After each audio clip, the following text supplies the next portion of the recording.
Welcome to Military History Inside Out, covering wars and battles from across the globe and across the ages.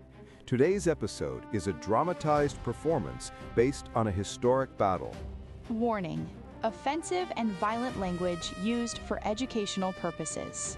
Listener discretion is advised. Thank you and enjoy. Today's battle, the Battle of Isandlwana, January 22, 1879, part of the Anglo-Zulu War. First point of view, introduction and chronology of events, the United Kingdom. Attention! Attention all stations! This is a priority dispatch from the Natal Field Force, Priority 1. We are broadcasting from the shadow of the Sphinx, the distinctive crag known to the locals as Isandlwana.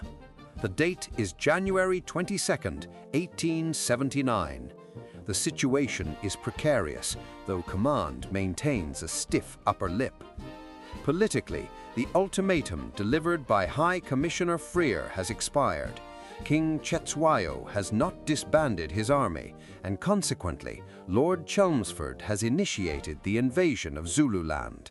We are the center column, the tip of the spear, currently encamped on the eastern slope of Isandlwana Hill. Militarily, the disposition is concerning to the trained eye. Despite standing orders and standard operating procedure in hostile territory, no lager, that is, no defensive circle of wagons, has been formed. The camp is spread out over nearly half a mile, an open invite to attack. Lord Chelmsford, convinced the Zulus will not stand and fight a pitched battle, has split the force. He departed at dawn with the main strength to chase shadows in the Mangeni Hills, leaving Brevet Lieutenant Colonel Polaine in command of the camp with roughly 1,300 men, mostly of the 24th Regiment of Foot. Logistically, we rely on the Martini Henry rifle, a fine weapon, .45 caliber, capable of stopping a man dead at 400 yards. However, ammunition supply is critical. The rounds are stored in heavy wooden crates, often screwed shut, located at the rear of the lines. Runners must traverse hundreds of yards of open ground to resupply the firing line. If the rate of fire outpaces the runners, the line starves. Transportation is entirely ox-wagon-based, slow, cumbersome, and currently cluttering the camp rather than protecting it. The terrain is deceptive. To our front is an open plain, seemingly flat, but cut by a deep donga, a dry riverbed that can conceal thousands.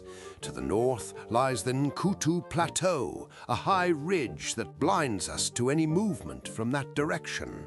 The weather today is sweltering. It is high summer.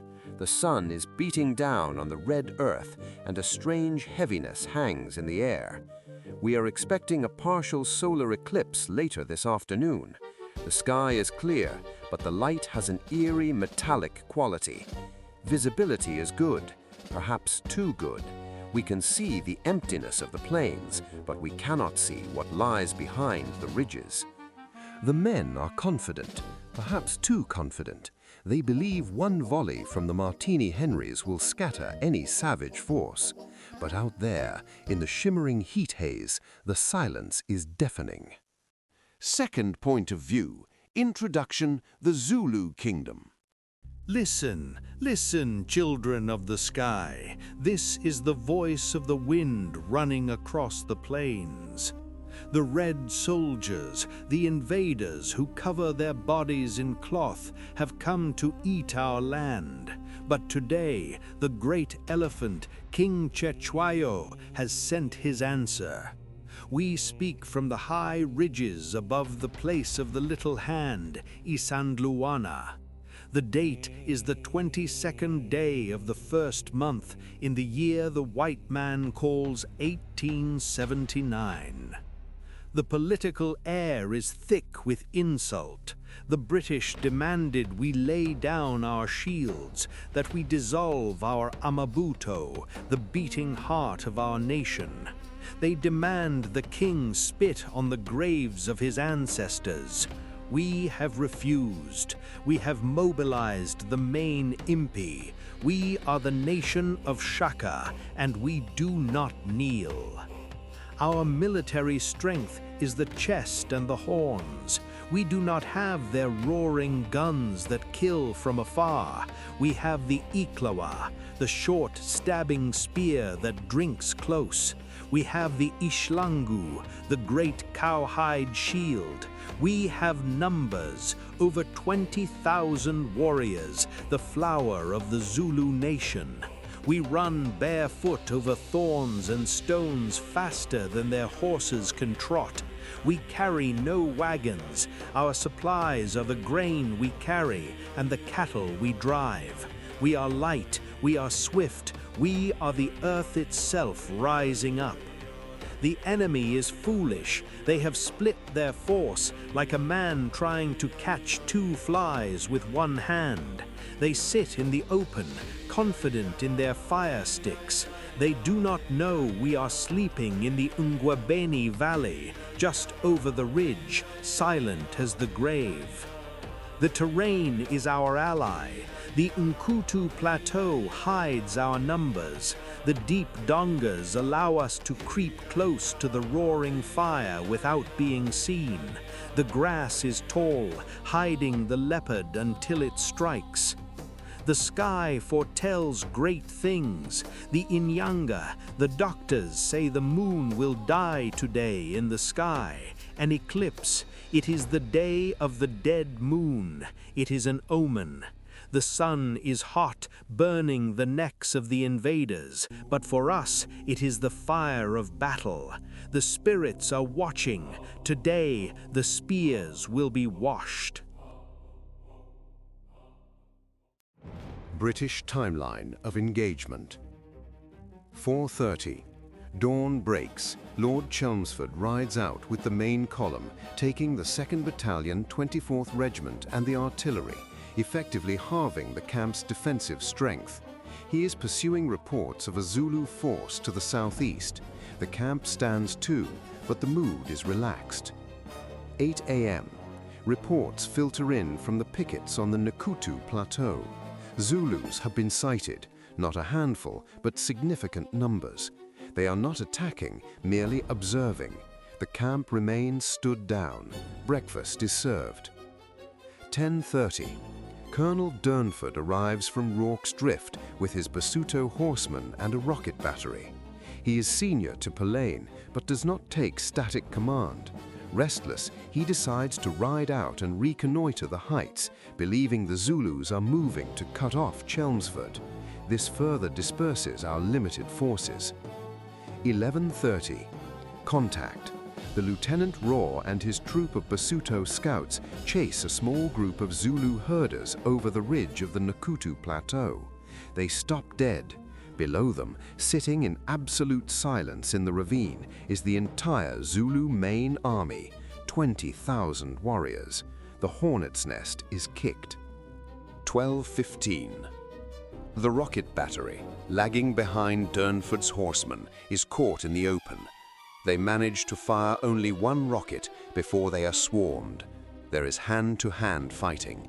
The battery is overrun and destroyed. The Zulu left horn begins to sweep around the mountain to encircle the camp. 12:45.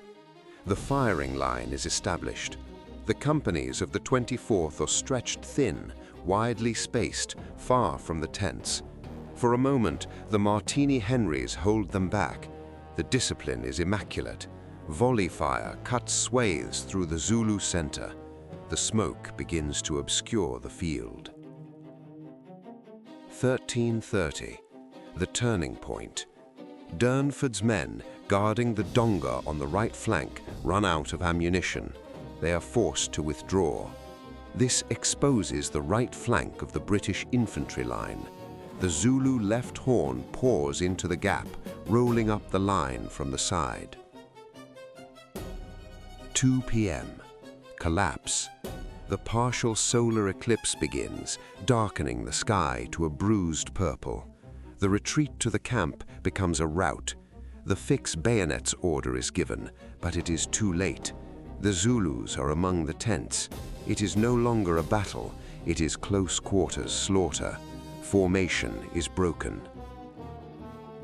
1420, the last stand. Isolated groups of the 24th form rough squares back to back on the saddle of the hill. They fight until their ammunition is gone, then use bayonets, then stones. Colonel Poulain is killed in his tent, writing a final report. The camp is lost. 1530. Fugitives drift. The few survivors, mostly mounted irregulars, make a desperate dash for the Buffalo River. Lieutenants Melville and Coghill attempt to save the Queen's color. They are cut down at the riverbank. The guns fall silent. The sun returns, illuminating the ruin of the center column. The Zulu chronology of the washing of the spears. 6 o'clock. The impi rests in the deep ravine of the Ngwebeni Valley. We are 20,000 strong. We are silent. The order is to wait for the new moon tomorrow, but the blood is hot. The commanders Ncingwayo and Mavomengwana keep the young warriors seated on their shields to prevent a premature attack. 9 o'clock. The British horsemen are riding near the ridge. We hear them. The Ukandempemvu regiment is restless. They want to prove their courage. The commanders struggle to hold the leash of the beast. 11:30. Discovery. A troop of white horsemen chases boys herding cattle to the edge of our ravine. They look down. They see us. A great carpet of warriors covering the earth. We can wait no longer. The Ukandempemvu rises with a roar like thunder. The impi springs from the earth. 12 o'clock. The buffalo formation takes shape. The Ungoba Makosi and Uve regiments form the left horn to encircle the enemy. The Umbonambi and Unorkenke form the chest to attack the center. The Udududu and Isanghu form the right horn to cut off retreat. We flow over the lip of the plateau like black water. 12:30. The firestorm. We descend the slopes. The white men's guns begin to bark. The rockets scream and hiss like snakes, but do little harm. Our warriors fall, but for everyone who falls, 10 step over him. We drum our spears on our shields. Usutu, Usutu. 1:15. Stalled by fire. The British wall of fire is terrible. The chest is pinned down in the grass. We cannot raise our heads without death finding us. The attack wavers. An Induna shouts, "Why do you not move? Did the king send you to lie in the grass?" 1:40. The gap opens. On our left, the blue-coated horsemen retreat. The firing stops in that sector. The Uve and Ungoba Makosi surge forward into the gap. We are behind them now. The circle begins to close. 2 o'clock. The sky darkens. The sun is eaten by the moon. A ghostly twilight covers the mountain. Terror strikes the hearts of the British. Their red line breaks.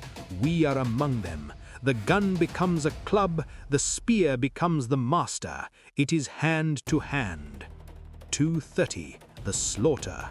The British form small knots, fighting back to back, but the shield wall pushes them over.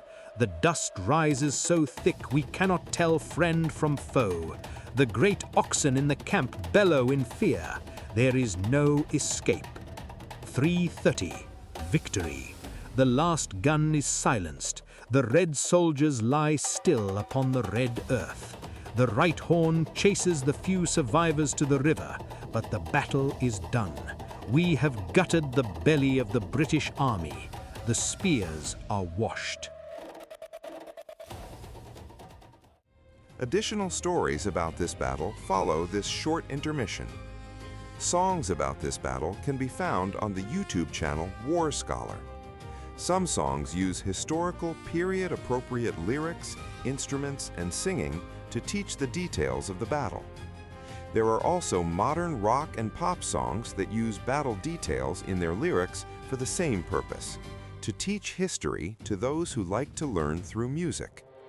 Additional information can be found on warscholar.org and on the War Scholar social media sites listed at the end of this podcast. Thank you for listening. The Washing of the Spears, a Zulu narrative. The grass is dry. It whispers against my calves as we crouch in the Ngwebeni ravine. 20,000 of us. Can you imagine the sound of 20,000 men breathing? No, you cannot, because there is no sound. We are the Amabuto of King Cetshwayo, and we know how to be the stone, how to be the wind. My brother Jabulani sits beside me. He is of the Ukandempemvu regiment, the same as I. He sharpens his ikla, the stabbing spear, on a small stone. Shh, k, shh, k. The sound is a heartbeat. Today, Jabulani whispers, his eyes wide and white in the gloom of the ravine. Today, we eat up the red soldiers. I nod. I check my shield. It is cowhide, black and white, tough as ironwood. It is my wall. The British have guns, yes, the by-and-by guns that roar and smoke. But a gun is a machine. A warrior is a spirit. A machine can be broken. A spirit cannot be broken. Suddenly, a shout from the ridge. Men on horses, white men. They look down into our valley. They see us. The secret is broken. Usutu! The cry tears from 20,000 throats. It is not an order. It is an explosion. We do not stand up. We erupt. The earth shakes. I am running before I know I am standing. The ravine vomits us out onto the Nkutu plateau. We see them now. The camp of Isandlwana, little white tents like mushrooms at the foot of the Sphinx mountain. They look small, they look weak. Form the horns, the Induna scream. I am in the chest, we are the center. We plunge down the slope. The thorns tear at my skin, but I feel nothing. Then the smoke. Boom! A white cloud puffs from the red line far below. A buzzing sound, like an angry hornet, zips past my ear. The man behind me falls, his head gone. I do not look back. To look back is to die. Down! Down! We drop into the tall grass. The air above us is solid with lead. Thwack! Thwack! Thwack! The bullets cut the grass stalks.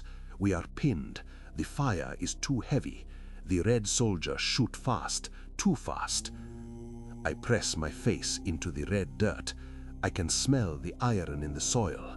I can smell the fear of the man next to me. Is this it? Will we die here in the grass, food for the vultures? Then the sky changes. The sun is dying. A shadow passes over the world. The light turns strange, purple and gray. It is the sign. The ancestors are with us. And on the left, look, the blue horsemen are running away. The horn of the buffalo has found the flank. The British fire slows. They are turning to face the horn. Gee! The commander stands up. He points his shield at the tents. Amabuto, attack! We rise. We are a black wave crashing on a red shore. The distance closes. 100 yards, 50 yards. I can see their faces now. They are pale, sunburned, terrified. Their mouths are open, shouting orders that no one hears. A red soldier levels his rifle at me. Click! No fire.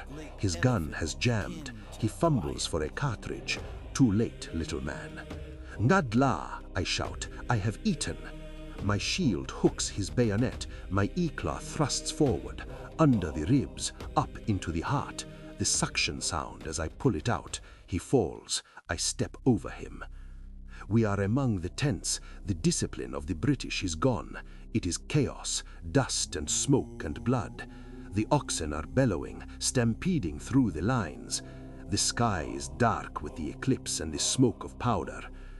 They fight well, these British soldiers, back to back, stabbing with their long knives. But we are water. We flow around them. We drown them. I see a tall man, an officer. He has a sword. He cuts down a Zulu boy. 3 warriors rush him. The sword flashes, but the spears are faster. He goes down under a forest of shields. The noise is deafening, yet inside me there is a strange silence. I am doing what I was born to do. I am the spear of the nation. I am washing the spear. And then it is over. The guns stop. The shouting dies to moans. The field is carpeted in red coats and black shields. The sun begins to return, shining on the carnage. We have won. The invincible army is broken. The great queen across the water will weep. Today, the Zulu own the sun and the earth. Usutu. The Day of the Dead Moon, a British narrative. The heat. God, the heat. It presses down on the back of your neck like a physical weight. My tunic is soaked through. The red wool itches, sticking to the skin.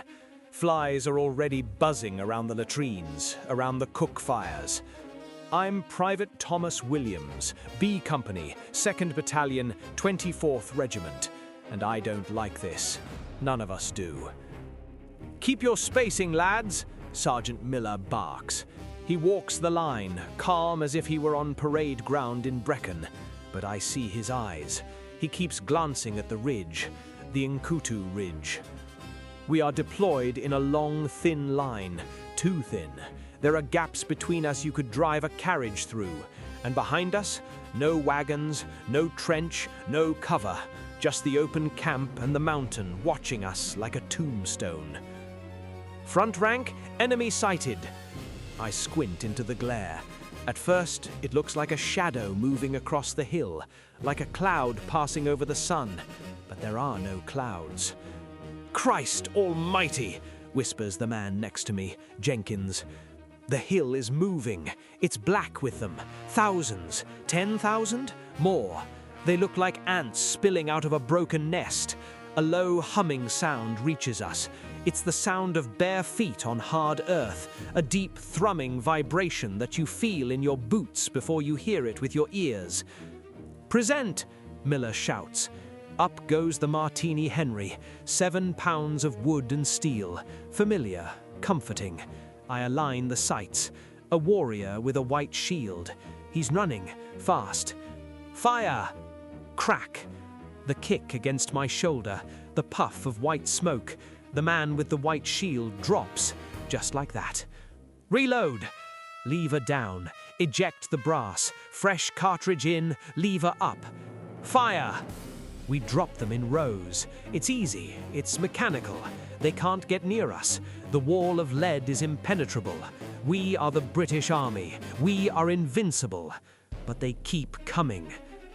"Ammo! Runner! I need ammo!" Jenkins is screaming. His pouch is empty. I look back. The runners are struggling. The crates are too far back. The quartermasters are slow. My rifle barrel is burning hot. I can smell the wood of the stock scorching. I reach for a cartridge. My hands are shaking now. The smoke is so thick I can barely see. My eyes are stinging. And then the sound changes. The firing on the right flank stops. I look right. Oh God, the native contingent. They're running, they're breaking. A hole opens in the line, and pouring into that hole is a black tide. They flanked us. Fall back, form square on the camp. Panic, cold, icy panic. We turn to run, but there's nowhere to go. The camp is behind us, but the Zulus are faster. They are sprinting. I can see the whites of their eyes. I can see the sweat on their chests. The sky turns dark, an eclipse, as if God himself is turning away in shame. I stop. I turn. A warrior is right there. He raises a spear with a blade as wide as a shovel. I fire from the hip. Click. Jammed. The foul residue of the black powder. The casing is stuck. I reverse the rifle, use the butt. Come on then! Come on! I scream. It's not bravery, it's terror. The impact knocks the wind out of me. A shield slams into my chest. I go down. The dust tastes like copper. I look up. The spear point is silhouetted against the blackened sun. There is screaming everywhere. Horses screaming, men screaming, the tearing sound of canvas tents being ripped apart. I see Sergeant Miller one last time. He's on his knees, holding his intestines in with his hands, surrounded by bodies. This isn't glory. This isn't the Empire. This is a slaughterhouse. And then the darkness takes me. Thank you for listening to this episode of Military History Inside Out.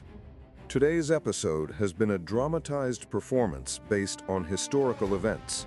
Listeners are encouraged to research the precise details of the event covered. We welcome all comments, questions, corrections, or criticism of the episode on any of our social media links. On Instagram at Chris Alvarez War Scholar, on X at War Scholar, on Facebook at warscholar.org, and on Reddit at MHIO Podcast. You can also suggest battles that you would like to hear on the podcast.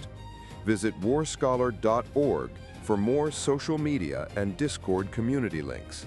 Please check back regularly for more episodes and provide likes where you can to support continued production of these episodes. Thank you for listening.